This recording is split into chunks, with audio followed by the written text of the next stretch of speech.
follow what you love, and there will be a service component in there somewhere. Even if you're the CEO of a company, your company is there to serve, and your real leaders are servant leaders.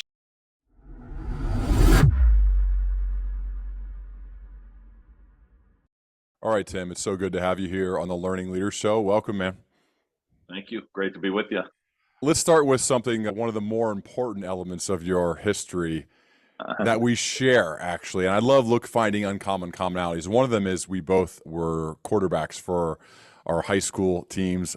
And I'm curious, Tim, when you think about your life as a leader, because you've been in so many leadership roles, especially over the past 20 years, what do you draw from your time as a quarterback at John F. Kennedy High School into your life as a leader for the state of Ohio?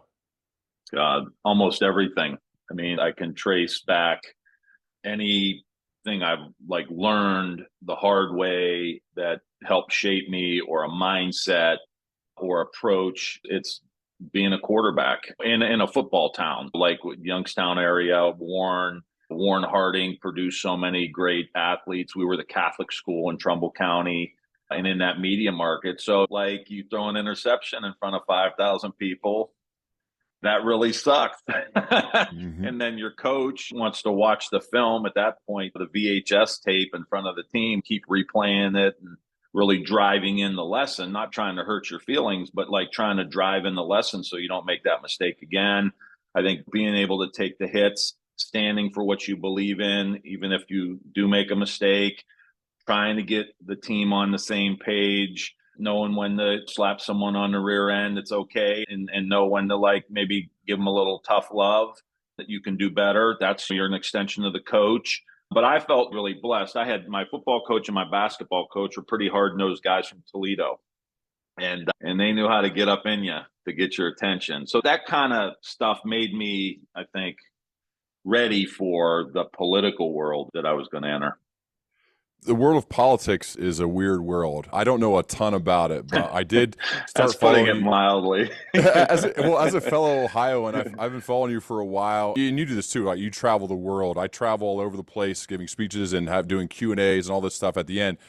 And I found that the majority of people are not on the far ends of the spectrum.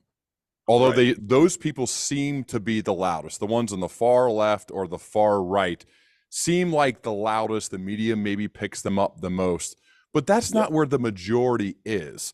I feel like you're a guy who has stood up for guys like me, like the majority of people. How do you feel about that and the whole media coverage and just Americans and Ohioans in general for where we are and where you are?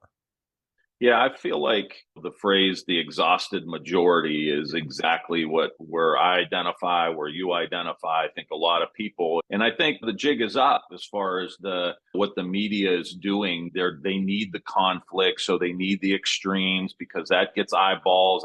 That gets your amygdala all jacked up. It throws you into some level of fight or flight mode, and so your eyeballs go on the TV, and then they sell commercials, and they try to make money off it. But I think people are kind of calling out that system now because it's broken. Like all these institutions in one way or another are really broken, and so the media has really. I was in Congress for 20 years. I got in right after the Iraq War, and so the country was certainly divided on that issue, but we were still passing budgets. The government wasn't getting shut down. It wasn't, hard to say it, but it wasn't as polarized as it even is today. Like during a war that a lot of us thought we shouldn't be into, and to think that it's gotten that far down the track with this polarization. I think it's largely media driven. It's the algorithms on our social media that where you start off kind of a moderate in one way or the other, and you keep going down the rabbit hole, and they keep filling your inbox up or your social media feed up with certain things. Next thing you know, you're in the 10% on one side or the other, 15% on one side or the other, and it leaves everybody freaking exhausted. And I think that's where I'm hoping that a new kind of politics can emerge, because we're all on the same page. We just don't know we're on the same page. And once Yeah. we can kind of figure that out, I think we can move forward together. Well, it's interesting that another guy who's from up around where you're from, who I thought I would also vote for president along with you, and that's Anthony Gonzalez. And Oh man. because of, Hmm. but he got run out, and I'm like, this guy is reasonable. Now you're a Democrat, he's a Republican, and I love both you guys. And he's a Yeah. reasonable guy. Yeah. And the thing I fear is that reasonable, moderate leaders are not going to be in politics anymore. You're not currently, although I think that's your days are not over. Anthony seems like he doesn't want to do it anymore, although I haven't talked to him, but from Yeah. what I hear, that bums Yeah. me out because I think that's the type of people that represent the majority, the exhausted majority. I want those people in politics. Yeah. I want them running for president. That's what I Yeah. think most of us do, but it doesn't seem like it's possible right now. It's really hard. It's really hard. And I loved Anthony Gonzalez. He was a buddy of mine in Congress, and my heart broke for him and his family because here's a guy, athlete, successful business person. Like and him and I didn't agree on everything, but he's the kind of guy you want in Yeah. politics. He's the guy you want in a room negotiating a deal. What can we do, together to move the ball down the field? And the guy's getting death threats because of his what I thought was a really courageous stand that he took politically against the masses. And yeah, now you lost another good one there. And I watched that happen over my course of my career. People just kind of bail out. You can go to the private sector and you could make more money.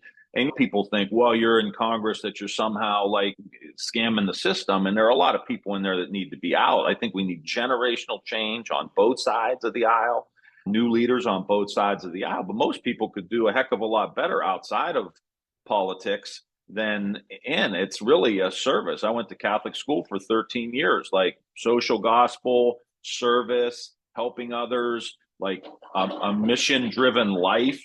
To me, that's why I got into politics. I saw it as an extension in some ways of sports because you got the competition, you got the friction, that stuff. And I'm half Irish, so the old Irish saying, "Is this a private fight or can anyone get into it?" So I didn't mind that aspect of it, but it's about service, and it really is about trying to do the right thing. And when you start punishing people with death threats and to the level for doing what they thought was best in that moment, based on the evidence and situation they were dealing with, and you run them out of town, then the mob's running the place, not the elected officials. Let's go back to 2002. So you ran for United States House of Representatives for the 17th district. I read you were initially seen as a pretty big underdog in a six-way Democratic primary. What did Yeah. you do, man? How did you do it? How did you come from the underdog to win and then do it for 20 years? It was so fun. I look back on that campaign. I was 29 years old. I ran a very similar campaign for the state Senate in Trumbull County, but then they redid the districts and they put this new district together. And I was 29. I was listening to way too much Dave Matthews Band. And I was like, Impossible. Carpe Diem. We got to go, man. We got to go. Joseph Campbell. I had all my foundation was laid, and I went for it. And I didn't have any money, but I got my buddies. I have my mom's Italian, and I've got this big Italian family, and we just put a machine together, and we were literally standing on. This was our big move. I got the ODOT, Ohio Department of Transportation map, and I found the busiest intersections in the congressional district. And we put teams of people with huge yard signs, Ryan for Congress. And we didn't have money to do anything, but we were buying these big signs so that we could be all over the district at morning rush hour and evening rush hour, rain, sleet, snow. And I remember one day it was snowing, and my team's like, well, we can't go out there today. I was like, fuck that. We're going. Today's the day you go. And I heard more people, like they're honking. People were bringing us coffee. They're like, if you're willing to stand out here in the snow to get this job, then you'll work hard when you get it. And that's how we did it. We had some cool ads and stuff, but we didn't have a lot of money to put them on. But I think it was people seeing me out really hustling. I think they work hard. They want their member of Congress to work hard. And we kind of captured everybody's imagination, and then we're able to hold it for the next 20 years. Man, and I found too over watching you on TV and give tons of speeches that you have a knack as a speech giver, as a communicator, as being both relatable and also really intelligent and a good storyteller. Those are skills to develop that I think all leaders would benefit. What have you done intentionally to get so good as a communicator? I read a lot. Really? Yeah, I read a lot, listen to a lot of books, get my Mindful Monday emails from you guys like you. I've read a lot of like John Wooden books over the years, Phil Jackson book over the years, watch a lot of videos like old Joseph Campbell videos. And I watched him tell stories as a teacher because I think political leaders really should be teachers. Lots of Kennedy stuff, Robert and Jack Kennedy, Martin Luther King, and just like Jimmy Valvano, like was one of my. I had a 3-4 year span where I was channeling Jimmy Valvano on during my campaign speeches and on the stump. Ordinary people can do extraordinary things was one of my favorite. And you go back and watch Valvano, just speak from your heart, speak from passion, and don't feel like you got to have everything right. Like this is not a course at Oxford where your grammar's got to be proper all the time and that kind of thing. So those kind of things helped me develop. And in the last couple years, became really good friends with Steve Schmidt, who became a buddy of mine. Steve ran McCain's campaign, and he's helped me a lot as far as like trying to distill things down. But what I found was, like you probably do when you speak too, is like I tell stories that are meaningful to me. And I'm a huge Dave Matthews fan, and I've seen a lot of concerts. And at one point, I kept wondering, like, how does he sing the same songs over and over with so much passion? Springsteen, like these guys over and over again. And it just hit me one day at one of the concerts is because these songs mean something to him.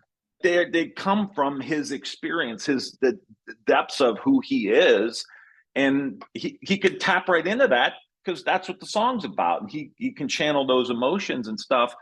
And I learned from that a few years ago. And I was like, that's why these songs, like I tell this story about my grandfather, who was my guy, like my complete like guy. I almost tear up every time I tell the story. And it's like I'm not acting. I'm thinking about my grandfather. I'm thinking about the joy I had being. I'm getting a little like teary eyed just thinking about it now, like because it means something to me. So I think from a speaker perspective, whatever the topic may be, tell those stories that are meaningful because that will go heart to the members of the audience more than just kind of the words. You're painting the picture and you're capturing the emotion. And I think I started to do that in the Senate campaign because I've been doing it 20 years. I think it came to a head and I was clearly at my best, which is a whole other topic because I was at my best and didn't win. So it was like, it doesn't mean you're not at your best. I remember watching you. You were on the TV show The Circus, which is on Showtime, and Great show. getting very excited about you. And the first thing I said to my wife, I remember watching the show, is that you got to watch this guy. He seems more genuine than just about any of the other politicians I'm seeing, and I think that's what most people want because we see so many that don't seem genuine, that just say, "Okay, the polls say I got to say this." Or we could name a lot of different ones that say that guy is not genuine. I feel like people get that sense from yes, A you may lot, have ran yes. against some of them. I feel like people get One or that two. they get that sense though that this guy seems like he's speaking what he thinks, what he believes, not based on what a staffer said. Well, this poll said this, so you need to say this in order to align. And those are the ones who are just kind of moving around saying whatever a poll says. And we're not dumb. We can sense when somebody Yeah. is being genuine and speaking from the heart with passion, as you talk about, as opposed to the ones who are speaking based on talking points or a poll. Yeah. Well, again, going back to being a quarterback, like you've got to develop, and it took me time to do this too. It's not like I just was born like this, but you got to have the internal strength. You got to have the guts to know that I'm going to say something maybe a little bit negative about the president and that I'm going to get a call from the White House. And like, you got to be okay with The that. president, Or, you share you share the same party, right? yeah, of Yeah. course. And so you got to be willing to take those hits in Yeah. order to continue to push what you believe in, what you think is most important, that's higher than the office. I'm a free American. I need to speak my piece too. I'm trying to be a leader. I think this is the direction we need to go in. And you learn that through sports. I tease all the time, like sports, you get the physical hits. In politics, you get the emotional hits. But Yeah. it's all preparing you for real life. And I think it did that for me. And to be able to tell those interest groups no, to be able to say no, I think that's what a lot of leaders are lacking today, that inability to say no. And it's like, I love you, I care about you, I agree with you on 90%, but no, it's like almost like you got to deal with your kids. You want to give your kids everything. You just say no. Like I said no to my kid the other day, and Andy was like, it was something stupid. She was like, why'd you say no? I said, because he needed to hear no. He heard too many yeses in a row. So like, he needs to get used to hearing no every now and again. It'd be good for him. Yeah. Well, speaking of your childhood, you said your grandfather was your guy. What is it about him that he was your guy, and why was he such an important leader for you? He was there. My parents got divorced, and amazing story that years later I reconciled with my dad, and now my dad's my guy. But like there was a period of time where he was a real example for me. And looking back after his passing and reflecting on his life, he was a servant. He was the usher at 1045 Mass at Our Lady of Mount Carmel Church. He ran the beer tent at the summer festival. There wasn't a game I played in, from Little League flag football up to being the star of the high school football team, where I didn't look in the stands and he wasn't there. He was just rain, sleet, snow, or hail. My grandma would stay home and listen to it on the radio, but grandpa was there. And I just think that to me is like, he was treasurer of his union, steelworker union. Like he lived a life of service and he was happy. And they would go dancing on Saturday night. They had all the big bands come through town, and they would go dancing, get dressed up and dance on Saturday night, and have a few drinks. And he had joy.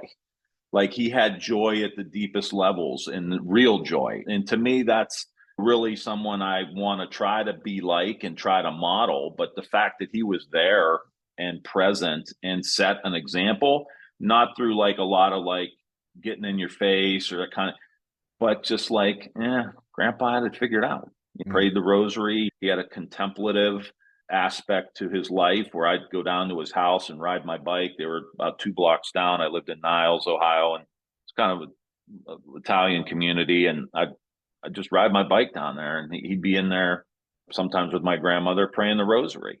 Mm. Radio was off, TV was off. That was his contemplative practice, which I think stuck with me too. Your parents divorced when you were 7, critical age. That's tough. I heard it was messy. How did that impact you as a kid? I don't think you realize it really till later. A lot of like, I'm going to go out and shoot baskets until my fingers freeze off. Like I'm going to shovel the driveway. I had a tire hanging in the neighbor's swing, throwing balls. I think I pretty much stuffed it down until through those years, really through, and then practicing the craft that I was trying to be good at, and got lost into. And I was the youngest child too, so somehow that always, the older child takes more of the brunt because you're half paying attention to anything going on anyway. But I think it did affect me, and I think it also, as I think again, the mindset, it provided a lot of opportunities for me to have all these other father figures. My coaches all of a sudden had a more prominent role. My buddies' dads had more of a prominent role. So it gave me like a portfolio of people and dads to like look at and learn from. And so it was kind of hard. And then you reflect back and like, yeah, I kind of had a little bit of a hole there in my heart. And so when I got married, literally my wife, without me knowing, went to my dad and my stepmom and had lunch and like, how do I make this right? Because Tim should not go the rest of his life without knowing his dad. And now, like, my dad is my 9-year-old's best cheerleader and fan. And like, it's come full circle, but it all ends up being a real example of an impact that one person can have in another person's life. And my wife did that for me. So it was hard. And it probably led to a lot of my ambition and wanting to grow and prove myself. but fortunately we were able to heal the wound. Amazing story. I appreciate you sharing, especially what a cool thing your wife did. With that said, it seems like you credit some of those hardships for you being as successful as you are today. A 20-year congressman, potentially future president. I don't say that lightly. I mean that. So, an amazing accomplishments. Now, as a dad, you don't obviously want to put your children through that experience. However, it hardened you. It gave you ambition. It certainly made you tougher and more resilient. How do you pass that, or how do you bring up kids to have that in their life, even though they probably have it far easier than you did? I just finished watching the show Succession. Have you watched this? Like Yeah, it's basically, and I'm looking at the kids who obviously the dad did very well, and it was the most dysfunctional family you'd ever want to meet. right. And it is food for thought for like if you do well and you're doing okay, like you try to make it a little bit easier. But I don't know, I haven't quite figured it out. But again, like I said, saying no, you can't get everything you want. You got to work hard and you got to push. I think push them. There's a lot of successful athletes, pro athletes who came up pretty well. Their parents did okay, but you're able to discipline them. I think that's going to be a big part of it, like making sure that. Fortunately, my wife's from right outside of Youngstown. Her dad was a steel worker. She grew up poor. I'm from middle class in Niles, both in the Rust Belt areas, and we have that. Like, no, you're not saying that to me. That ain't happening. Don't make me, don't make me take action here. And so I think we got good parameters, especially around Brady, our youngest. And I think it's just being disciplining them and making sure they can't get away with stuff. That to me, that's the key, is because I'm sure you grew up with people too in high school. This guy, good athlete, got away with this when he was in seventh grade. And ninth grade, he got away with that. Cops were involved, but they got him out of it. And then in high school, a couple more times, and they kept getting them out of it. Kid's dead now Yeah. or in jail. That's just what happens. And keeping that, I think, front of mind is like you're not doing them any favors. Yeah. You got to let them sometime. I feel like finding ways for them to experience hardship is really good. I'm a little bit biased, or a lot biased, but sports plays such a great role. I have a older daughter who plays volleyball, and we just played a 5-set match last week. That means we played 5 sets, and at least 2 of those sets they lost 25 times. Right, you lose 25 points in a set. So Right? think about how many times they have to bounce back from losing and from Yeah. adversity. And I can't create that. And I think Right. sports is a great way working, right? Like having to get up and work and pay for things, and the fact that we're not going to bail you out. We're going to say no. I just love that, how it builds this natural resistance where you messed up, or because of your team lost that set. Like Yeah. I love seeing them in these pressure situations where they, like, obviously I'm rooting like crazy for them to do well, but when they don't, it is an amazing opportunity for them to have to be resilient and to bounce back. And I think you can draw from those skills, much like I know you did as a quarterback when you get sacked or you throw a pick and it feels so bad, but you can't wallow and sit there. You Right. feel sorry for yourself. You got to get right back up and do it. I feel like I personally draw from that every day, from my Yeah. coaches, from those experiences. That has helped so much with everything that I've done since those days playing sports. Yeah. And then reinforcing their ability to overcome and to bounce back, like Yes. highlighting that, shining a light on that. And we tried to do this because we moved to Columbus and tried to get Brady down here and in some camps and stuff. So we had to walk into the Dublin football camp and didn't know a soul. I walked him in. I was the dad and I stayed, but he had to go do it. And then he made some friends. And then after a couple of days later, I'm like, look, you didn't know anybody here. Now you got a couple of buddies. Like you're good at overcoming these kind of obstacles. And you plant those seeds, you got to water them. I heard Matt Campbell this week, Iowa State coach, Ohio boy. They were at halftime. Or maybe end of first quarter. Iowa was beating them up, and they interviewed him. And on the sideline, he said, "What a great opportunity for our young people to grow right now playing against this team." And I thought that's why he's a great football coach. What a great opportunity for our young kids to grow. And I think that kind of mindset, and then highlighting when the kids do well, because you're going to get more of what you highlight. You're going to get less of what you ignore. And that's why sometimes parenting's so hard, because it's just an art form of like, you take a pass on that. You can't swing at every pitch. Let it go. Maybe the kid just said something, like you don't want to be in his face. But when they do something right, you heap the praise on and just keep that going. Speaking of a time when felt like you did everything right and still lost, David Axelrod said of your 2022 Senate run that you were, quote, running the best campaign in the country.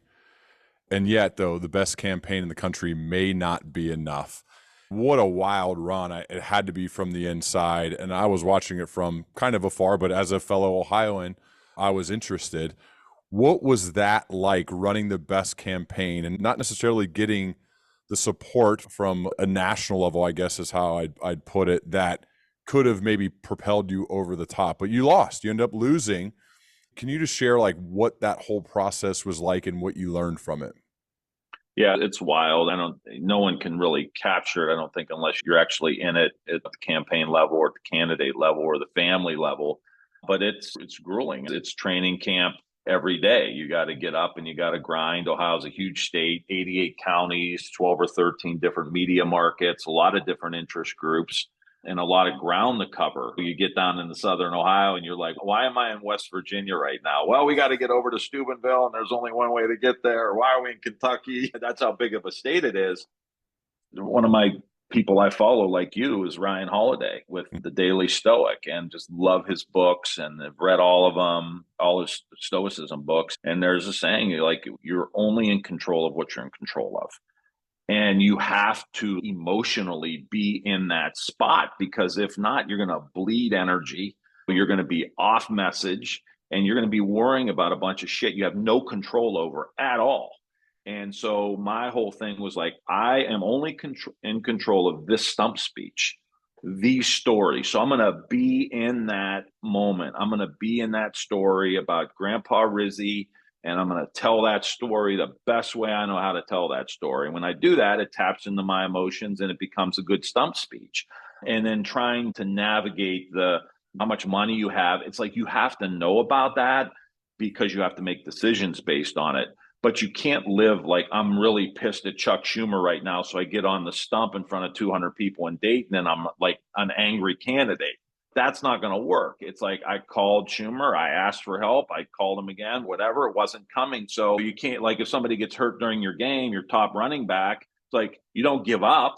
You keep playing, put somebody else in, and let's go do the best we can. That some people can make excuses later why you win or lose.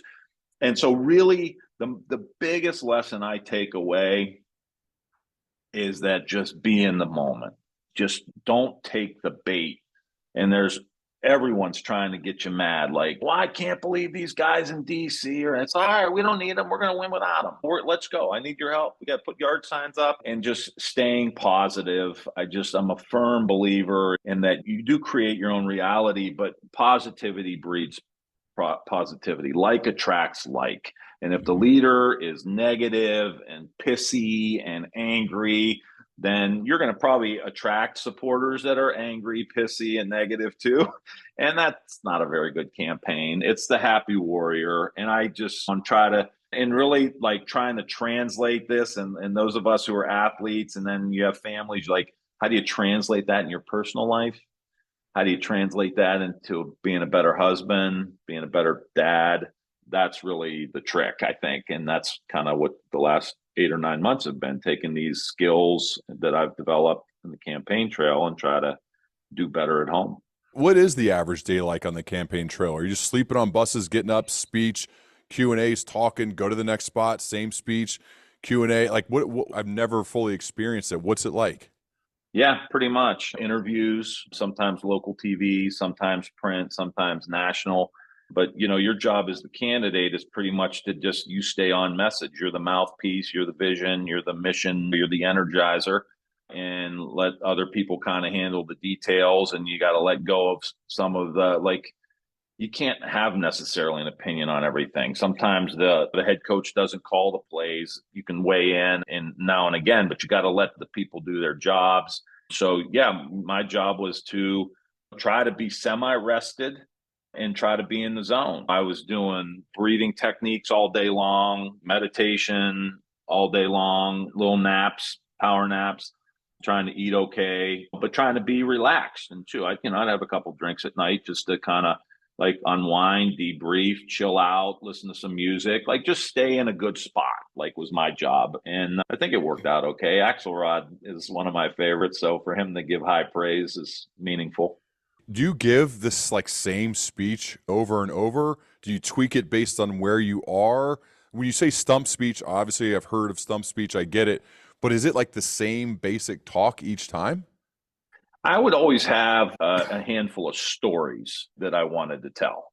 And always the grandpa story was kind of the main story because it was about service. It was about giving back. It was very nostalgic. So I would tell about my Catholic grandfather, but I would have, Jewish people come up to me and say, I had a grandfather just like that, or other people in different religions. It wasn't about the religion. It was about the service. It was about the person.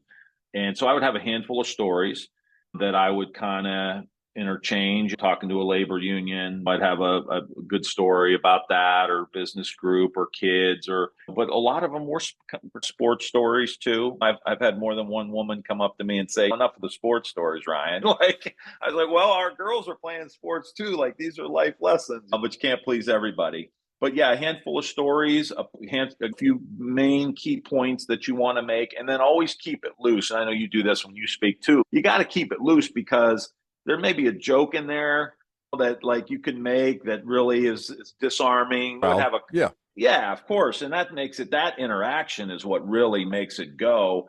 And I think that was a lot of fun. I'd have a couple of jokes that I would tell along the way, but like keeping it open but those, yeah, just having a handful of stories, and then you interchange them depending on where you are, what your mood is, or what you want to say. And then my wife was there, my kid was there. I'd make sure I was teasing them a little bit along the way so they were having fun, and try to embarrass them in front of the crowd. That was always a goal of mine. One of the things that when you're running for something, whether it's president or a Senate seat, is it helps to have endorsements sometimes. I read that AOC endorsed you for your Senate run in 2022, and you responded and said that endorsement's not helpful here, nor did I seek it. I don't feel like I see people talk like that. Someone from their own party endorsed you, and you said, I don't want that endorsement. What was that all about? Is that accurate? And why did you say that? The honest answer is like the Democratic brand in Ohio is really bad. The perception of a Democrat in Ohio now is not good at all. We've had candidates run as non-affiliated for the Supreme Court and win, that were Democrats, but they didn't have a D by their name and they would win. And then they changed the law. And 2 years later, that same candidate ran again for Chief Justice of the Supreme Court, but had the D by her name and got trounced just because of that. And so I didn't want to run necessarily as a Democrat. I am a Democrat. I have my issues with the party. I think AOC and some of those other Justice Democrats, like, they don't always represent what I represent. President Biden has made some decisions that I don't necessarily agree with. I want to be able to speak my piece, and I don't want to be lumped in with everybody else, because I feel like I was trying to get the party to be in a different spot. And it happens from time to time in political parties. I think the Republican Party's in the same boat right now, where you have guys like me who are trying, like, okay, let's get back to the economic issues that 90% of the people care about. And we got to stand up for people's rights and all of that stuff. And I was very clear on my positions. It wasn't like I was hedging, but I don't have time to like defend someone's endorsement of me. I didn't have time for that. That was getting me off mission, off track. And so we had to be very clear about that. We mentioned this at the top, but do you feel like there is a path back for those of us in the exhausted majority, as you say, to have guys like you, guys like Anthony Gonzalez, and others like you who probably speak, again, for the majority, but we're more in the, I don't even like saying it, like more independent, more in the middle? Is there a way back for guys like you to get into there? And if so, like, what's that way back? What's great about a republic, a democracy like we have, there's an opportunity to replenish, to renew. We've been in these moments before, civil wars and civil rights and all of these issues where we've been able to kind of break free and kind of renew ourselves. And I started a group called We the People. We're kind of organizing around the 250th anniversary of the country, the 250th birthday, I guess you would say. We're lucky we made it this far. And we want to try to say, okay, look, we the people in the exhausted majority want something different. We want to be able to disagree with each other around really important things. These are complicated issues. The progressives aren't right on everything. The conservatives aren't right on everything, but how would we know if we're not working together to really get to the best decision? I think anybody in business or other areas, coaches, man, in the coaches' locker room, man, do they have it out, right? On strategy, on how we're going to move forward. There's some nasty ass fights in those coaching rooms where they're going through it and they're trying to figure it out. Guess what? The good coaches, the good organizations, they come because of that friction, they come to the best strategy. And I remember my high school coaches, they would get in fights about stuff all the time and they'd be mad at each other, but they came through the other side. And we had always had a really good strategy moving forward. And so We the People, and you can go to wethepeople250.us if you want to like be a part of this. We believe we want to do two things. We want to say there's a place for you to land in the exhausted majority. You don't have to go to one political party or the other. We're going to have a lot of Republicans, a lot of Democrats all working together. And then the other thing we want to do, which I think is lacking, is that we want the innovations happening in the country to be highlighted. Now, as we talked, it's toxic politics, what's going to get eyeballs, who hates who, who's making fun of who. There's like a handful of really interesting, cool things happening in the country that we're going to do compelling videos on. And then we want to organize the people in that spot. So one of them's like how we're healing vets with MDMA, right? And psilocybin. Like it's healing veterans. We're still almost at 20 suicides a day with vets, which is a national disgrace. And here over the years, an organization called MAPS has done a lot of research on this. And we're gonna do some videos on it, and then we're gonna organize the people who believe in it, the vets, the families, 2-3 sessions, Ryan. And these guys are 90% healed from really severe trauma. And so we want to highlight that. Cannabinoids, healing addiction, mindfulness and social and emotional learning in schools, using food as medicine. Like these things are happening, but they get no oxygen in the toxic environment that we're in. So We the People is about like, or is MDMA for vets a Democratic issue or a Republican issue? Is that progressive or is that conservative? Like, who really even cares? It's working. Like, let's go. Guys like me and you and others, I want to do a big thing on bringing coaches and mentoring specifically around coaches. We've got no rituals anymore in the country. We've got no more rites of passage, really. The Catholic Church had a scandal. The Boy Scouts had a scandal. Media has a scandal. Politics has its scandal. Like there's all these things going on in the country that there's no trust in institutions. I think there's an opportunity really through sports, through all of these people, you, Ryan Holiday, the Daily Coach, Brian Kite, like these guys, you guys are all in my Twitter feed. This is what I get. I'm like, no more politics. I'm with these guys now. But how do we build a real national initiative around the discipline, the values, the hard work ethic, those kind of things that coaches live and breathe every single day? That's the renewing of the culture, I think, that we can help bring. And We the People is going to be an opportunity for us to like tease that out, bring people together and try to make a big difference with it. It's certainly ambitious and I love it. Why do you think something like this hasn't or doesn't necessarily catch on? Is it because of how quick the media is to get clicks, to get eyeballs, to understand that this you're talking about mindfulness and reflection and meditation, which is almost about like pausing and silence and slowing down, whereas the media is basically the opposite of that. I need you to click. I need you to look at this. I need to look at the chyron that says breaking news, right? And so everything you're talking about is kind of the opposite of that. How do you feel? Because it's probably an uphill battle with this mission, knowing the daily, I guess, news media diet that most people are ingesting right now. Yeah, I think part of it is people don't know where to go. I Yep. think that's why those of you that are in this space are finding a lot of success. You're finding a lot of interest. You're able to build a business off of this because you're actually filling a huge void in the marketplace. It speaks to people. It helps people. It helps them grow. It makes them feel a part of a community of other people who are moving in this direction. And so I think we want to try to at least provide some spot for people to land. And if they know they can go somewhere else as opposed to turn on the normal news channels and hear just the maddening conversation that's going on, it's really irrelevant to most people's lives. I think it'll be a pool. And you got to, again, you got to make it cool.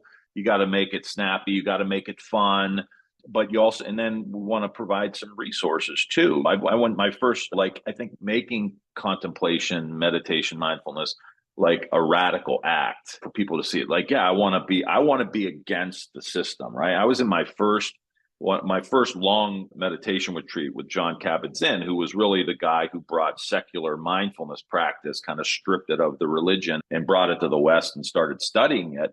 I went to a retreat and he said, sitting on this cushion for 30 minutes a day, twice a day, or whatever, however, is a radical act. Whoa, bro. What did you just say? Like, because think about it, like if everyone's on the treadmill, that's the common Yep. act. The radical act is to slow down. And so I feel like we're trying to all like, because what you do too, like to get a mindful Monday in my email box that has the word mindful in it is like, this brother is onto it. Like he gets it. And I think people, once they hear that, like, I wanted to follow you. I was like, okay, who's this guy? Obviously know the last name because I'm from Ohio. And I was like, who's this guy? This is really interesting too. And then I started to follow what you were doing. But people want that. And they just want somebody to say it's okay and that it is going to help you reduce your stress and become better, but you'd be better dad, better this, better that, better mom. And so giving them this kind of thing, I think we just got to figure out how do we permeate and make it more pervasive, more so than the toxicity. And if we can do that, we will get people away from that and into this larger initiative. And it needs to be a calling. We're not going to the moon. Like, I think that's the other real shift is that I think President Kennedy was talking about we want to explore the stars and we want to not dominate, but understand the outer world, right? I think we're in a shift. I think now the exploration is to the inner world and in ourselves and how we navigate that because clearly we're not doing something right. And I think an internal reflection and examination could help us all kind of shift perspective and I hope I can be a part of doing that. Well, I get some pushback at times, Tim, when I work with leaders and we pull up their calendars and they're just back to back all day. I'm like, when do you have time to think? When do you have time to reflect? When do you have time for silence? So to hear that Yeah. you, while in the middle of a wild campaign, hotly contested, eyes are on you, right? One that was in the spotlight, that you, in between all of those meetings and interviews and TV spots and stump speeches, you were going back on your bus or wherever you could to meditate, to think, Mm-hmm. to reflect, to be quiet. If you were able to do it during all of that mess, I got to believe all of us can make the time to do it each day. 100%. It's got to be a decision that you make. And there's no one routine. Right. You don't have to get up at 5 a.m. You got to find out in your life how you could make it go. And again, role models are really important. Like I told you, my grandfather, I'd catch him praying the rosary. It was trying to show off. He wasn't doing it in church to like look cool. He was doing it in his room by himself. I remember coming out of at Kennedy High School. I'd come out of the lunchroom and I would turn left, and my coach, head football coach, he would turn, both the athletic director and my head football coach, they would turn, and I would look at different parts of the day. They were sneaking in the chapel. I remember another football coach at Kennedy. I went to church one day, and he's sitting off, tucked in the corner, praying the rosary. It was reinforcing in me, and I didn't really realize that until later in life. But it was reinforcing in me that you have to have time for contemplation.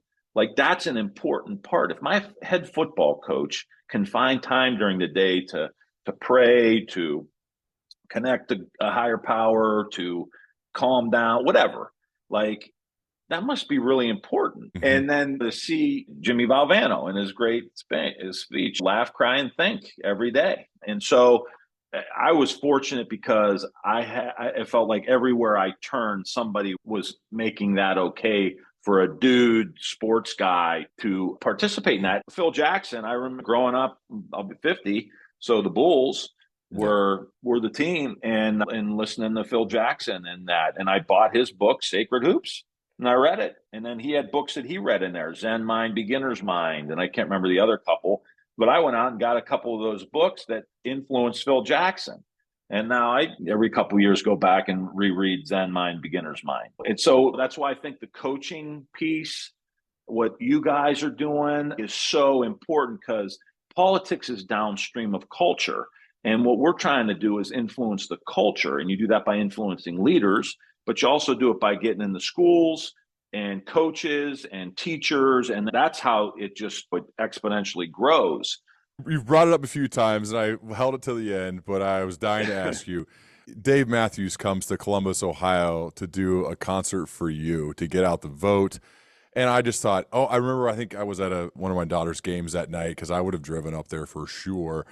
What an event. What was that like, that the guy that probably both of our favorite musicians, and whenever I find a fellow Dave Matthews Band fan, I can't help but want to talk to you about it. I get made fun of about it. I don't know why. If you just go to the show, I can't see how you wouldn't enjoy yourself. But anyways, what was that like, man? What was that event like? What was it like meeting Dave? Watched the videos, heard him say some really kind things about you. He's supporting you. He's there because of you to support you. Yeah. How cool was that? Oh, bucket list, man. Bucket list. Never to be experienced again. It was really amazing. We had Bernie Kosar there too, who came out and helped endorse me. And so I'm sitting there with Bernie Kosar and Dave Matthews and my wife. Bernie was my high school. I wore his t-shirt under my pads. Like I was going to the Browns. I was gonna be the next Bernie.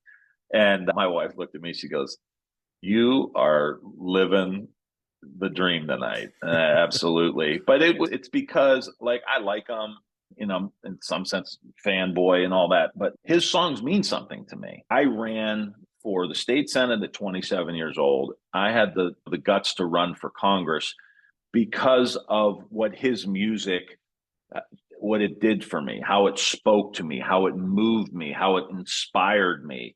And so for me to like get on this path at a very young age and have him influence me, and then for him to be there and campaign for me in Columbus, and we got 5,000-6,000 people, like absolutely blew my mind. And you didn't want the night to end. You wanted it to keep going. And if you'd have been there when a mutual friend of mine and the person who works with Dave called me, and she said, "Dave Matthews is a big fan of yours." And I said, you got this mixed up. I'm a big fan of Dave Matthews." It's like, "No, you don't understand." I was like so confused. She's like, "He wants to come play for you." I said, did someone pay you to like come and like just like string me out on this? Like, what's going on here? So it was the most amazing night. And you and I have got to see a Dave Matthews concert together. Well, I got to go one step further on this. One of the reasons I love them is you go there. And so my wife Miranda comes. She is just an awesome supportive partner. She doesn't necessarily care that much about the music. Not like me. It doesn't affect her, but she'll dance, she'll have fun, and she'll be just amazing. But what she says to me too, that I fully agree with, I just love their smiles. I love that you can tell that there is nowhere else they would rather be. They bring so much joy and gratitude to the stage. Buddy Strong, the keyboard player, smiling the whole time. Carter Beauford, smiling the whole time. Dave, what does he say in between almost every song? "Thank you so much. Thank you all for being here. Thank you so much." And it actually reminded me of your speech when you left Congress. The number one word that you wanted to focus on when you left was gratitude. And I wondered if there's a little Dave in that speech as you're leaving Congress after 20 years that you say, the one word you want to focus on is gratitude. It's an honor to be a citizen of the United States. I think we get out of this mess we're in, the polarization, the hate, the anger, the fear. the first step out of that is with gratitude. And I thought, oh, I feel like this is a little Dave in there with this speech as he's leaving.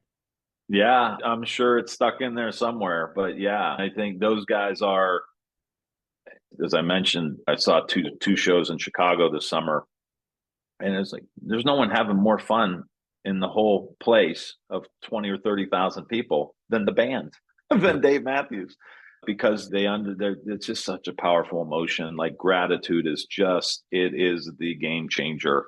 And so, yeah, I said the jig is up. That's like a Dave Matthews line. I'm like I can't, like, it's in my mind. Like some of these guys that I've just listened to over and over again, it just sticks with you because it resonates with you. So yeah, that was amazing, man. We You got know, to for a go. while. I'll text you when the next tour comes out, and we will find dates, whether they're in Ohio or somewhere else to go. But I am thinking a little bit towards the future and for the benefit of all of us, our country. What's next for you? I know what you're doing with your group, but I'm looking in the future. I'm looking at running for president. What else is out there? What are you thinking? What do you have your eyes on? What's a big vision for you longer term and potentially getting back into politics? I think when people get in these real transition periods of their life, you got to still get a job and take care of your family and all that stuff. I'm really trying to kind of just embrace the unknown. It sounds like kind of gooey, but I really am. Like I'm coaching my kid's flag football team. I'm going to coach his basketball team. Like we had a game this week. I haven't had that much fun in 1 hour of my life in a long time. Like coaching a 9-year-old flag team, it was just so fun. And so I'm really enjoying that. And it's hard to look at what's next, like politically. I'm still engaged. I still watch a little bit just to kind of, if somebody asks or I got to do an interview, but I don't know. I really don't. It's such a toxic environment and it's so liberating to some extent to be out. I read what I want to read. I do the podcasts I want to do. I watch what I want to watch. I'm watching Archie Bunker. Honest to God, I'm on like 3 seasons in the All in the Family. Just trying to understand the culture of the '70s versus the culture of today and the impact of some of these TV shows. And I couldn't do that if I'm on a tour bus running for the Senate. Yeah. And I want to make sure I'm joyful, I'm having fun. And if there's an opportunity to provide some leadership, I told my wife I may have one more run left in me at some point. It's a grind on the family too. I was away for a long time, for 10 years. And we had 3 kids and 3 dogs, and she really took the brunt of it. And so she's getting the chance to take a breath too. That's always a factor. So we'll see. But my heart will always be in it. My heart's in service, and we'll figure out how to do it. Maybe after Dave Matthews concert, we could figure it out together. All right. I have one more, Tim. I'm curious for somebody who's a Yeah. bit earlier in their career. They want to do good. They don't necessarily know what they want to do. They want to leave a positive dent, though, in the world. What are some general pieces of life/career advice you'd give to that person? Follow your bliss.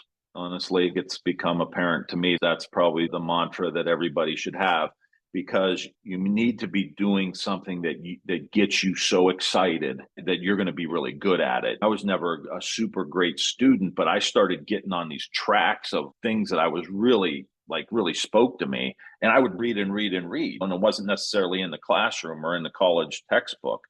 And so follow what you love, and there will be a service component in there somewhere. Even if you're the CEO of a company, your company is there to serve, and your real leaders are servant leaders. So you're there to serve I know you coach this up, but you're there to serve your employees. You're in there to serve your customers. You're not there to get a bunch of smoke blown up your rear end because you're the boss.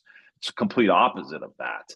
And so, but you got to be really in a space where you're so engaged, so motivated, so excited about what you're doing that you're making a difference in people's lives. Website for more is wethepeople250.us. A lot of good stuff already on there. It's really good, as well as the fact that you're a best-selling author. So I was reading in Mindful Nation this morning, The Real Food Revolution. You have really thoughtful, thought-provoking text out there for people to read, and I highly encourage it. And Tim, as we said, I would love to continue our dialogue as we both progress. You're only about an hour and 15 minutes from where I'm standing right now, so there'll certainly be some times for us to get together, have a drink, and maybe see a few shows. I would love that, man.